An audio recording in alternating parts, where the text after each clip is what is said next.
compare the past with the present. The stadiums and facilities are magnificent, yes. The balls are lighter and travels a long way, yes. The goalkeepers wear bigger gloves, yes. The strips are more colourful and full of adverts, yes. The boots are all the colours of the rainbow, yes. The crowds are nastier and segregated, yes. The tactics and formations are confusing and defensive, but they do add up to a superior product on the field. I'm not so sure. Football just after the war and up to the 70s was surely more entertaining. Would-be experts will come and convince you that football is better today than it's ever been. Here we go again, dear. You take that one, thanks very much. So, you interrupt my speech. Can you believe it takes over a minute to plan and take a free kick, a corner kick, or even a throw-in? Is that progress? How can football be more exciting when teams play with only one forward? They say that passing is better now than ever. Is that because defenders have the ball more than the forwards, and it usually finds its way back to their own goalkeeper? Is that progress? If we use the simplistic definition of football and footballers, i.e. score more goals than the opposition and entertain, then surely the game as you remember it has gone backwards. Here's another one there. We could be a double at you and I. So ladies and gentlemen, sorry, let me take you back once more to an era, to a footballer. Come on, give all you. Oh, for Christ's sake, here, interruption again. Don't tackle me for Christ's sake.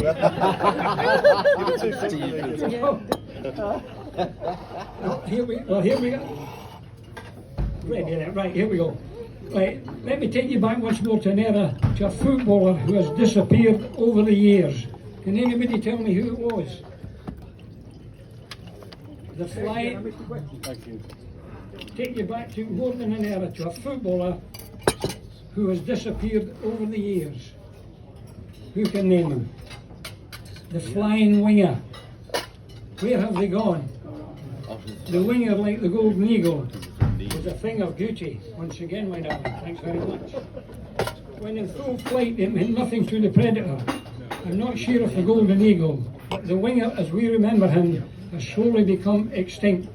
He can be seen, if you look really hard, in various disguises, such as wide midfield players or overlapping fullbacks. But let's compare them to the real McCoys of old. Norman Gillier, a football reporter for over 40 years, wrote about few of the best wingers he ever saw. Can you remember any of these names from the past? Don Rogers of Swindon Town. He played 490 games and scored 180 goals. Billy Liddell of Liverpool. He played 534 games and scored 223 goals.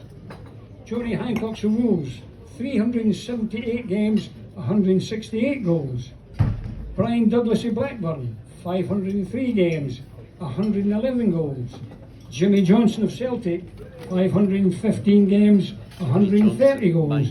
And Peter McParland of Aston Villa, 461 games, 170 goals. And that was just wingers scoring goals. And that is not including three of the very best this country's ever produced. George Best, Tom Finney, and probably the best of them all, Stanley Matthews. Here we go again, my darling. Yes, I'm glad you're there. Now, you may be surprised to note that I haven't mentioned the greatest players of the era nowadays, Ronaldo and Messi. Tom Finney give us. Good shout. Preston North End, you see. Yeah, well, good shout. Tom Finney was another winger, by the way. He was, yeah. But anyway, here we go back to the two greats of today. Ronaldo and Messi. Ronaldo, sadly, he never played in a World Cup final. Takes a bit believing. Messi, he played in two, he won one and lost one to Germany. But they're up there with the best. And as I said earlier, they're great players in any generation. But here, I'm certain we've all had favourite players in our time. Everybody has their own favourite players. Here's a few of mine. A lad called Puskas. I don't know if you remember him. 1953, the first European team to beat England at Wembley in 1953. Puskas of Hungary frame, probably the best team never to win the World Cup. They lost the final in 1958 to Germany, 3-2 in the final. The second best player, Cruyff of Holland. At the time, one of the most entertaining teams ever to grace the football field. Thirdly, Maradona of Argentina, who scored one of the greatest goals of all time when, sadly, ladies and gentlemen, he scored that magnificent dribble by beating nearly all the England team in 1970 in the World Cup. And finally, the master of them all, Pelé of Brazil. 4 World Cup finals and winning 3 of them. Will we ever forget the magnificent save of Gordon Banks from a Pelé header in that day in Mexico? And finally, although he didn't play in a World Cup final, one of my favourite players of all time was Alfredo Di Stefano in every European Cup finals with Real Madrid, and they were in a class of their own. In the final v Eintracht of Germany at Hamden in 1960, it was up then one of the best games I ever played, and they won 14 European Cups. And I keep saying again, I all said they were all our. You're getting a good job here, you. Oh, here we go. You'll be pleased to know, man, 20 minutes is nearly up. So I'd like to believe this unusual story about another famous winger. This lad's name was Charlie Tully. And Charlie Tully played for Glasgow Celtic way back in the 50s. And as far as I know, he was the only man to score 2 goals from a corner kick in a minute. Takes a bit of beating.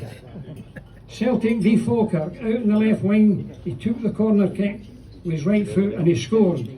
As they were running back to celebrate, the linesman had his flag up, the ball wasn't in the D. The referee said, "Charlie, take it again." And would you believe Charlie Scully came up and scored his second goal, 2 goals in a minute. But sadly, Charlie Tully died a few years ago. And that brings me to Ayrton Senna, the great racing driver. And he died in a car crash in 1994. When he died, he arrived at the pearly gate. St. Peter was there to meet him, and he asked him name. He said Senna. He says occupation. He says racing driver. And St. Peter says to him, "You're in room 50 down the corridor." And as he walked away, St. Peter said, "Hold on a minute, you're sharing with another gentleman." And Senna couldn't believe it. He says, "The greatest racing driver in the world, who the hell am I sharing with?" He says, "A lad called Charlie Tully." And St. Peter said, "Son," excuse me, St. Peter said, "Son, if you could have took corners like Charlie Tully, you wouldn't be here today." Another one. Finally. Right, oh, you've been pleased to know me. 20 minutes and nearly up. Ladies and gentlemen, I hope I haven't bothered you too much with an old observation where your game has changed over the years. I am certain you'll have your own thoughts. I hope you've enjoyed my journey down memory lane as much as I did. Enjoy the rest of your evening. Thanks very much. Thanks, Bob. I try to warn you. He just loves it. You give him a microphone or just give him your ear in the pub over a pint, you're doomed.